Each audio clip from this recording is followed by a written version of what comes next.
بانک ملی تاجیکستان روز 21 مای اجازتنامه‌های دو بانک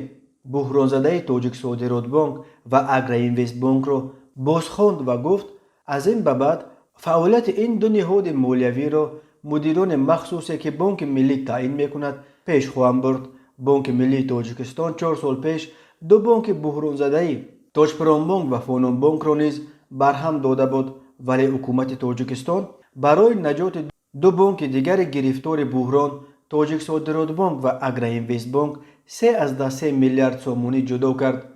که با قرب آن زمان قریب نیم میلیارد دلار را تشکیل میداد و بزرگترین کمک دولت به مؤسسه های بحران زده در تاریخ نوین تاجیکستان شمرده می شود. ولی بانک ملی با گذشت 4 سال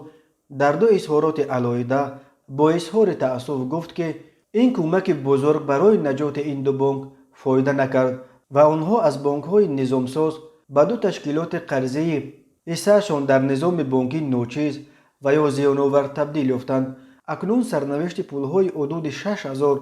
مشتری تاجیک صادرات بانک و تقریباً 28000 مشتری اگرینوست بانک را باید مدیران مخصوص حل کنند. بانک ملی در مورد سرنوشت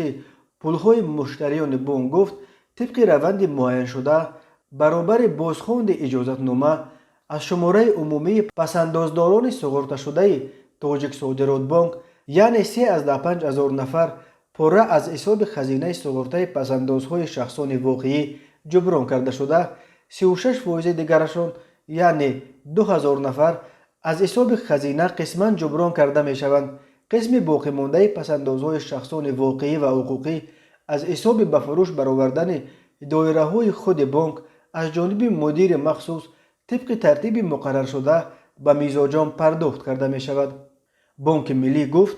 پول 86% پسندازداران اگرینوست بانک یعنی 23,007 نفر پاره از حساب خزینه ساغرته پسندازهای شخصان واقعی جبران کرده شده، 14% دیگر پسندازداران یعنی 4000 نفر از حساب خزینه قسما جبران کرده می شوند. مبلغ‌های باقی مانده مشتریان را باید مدیر مخصوص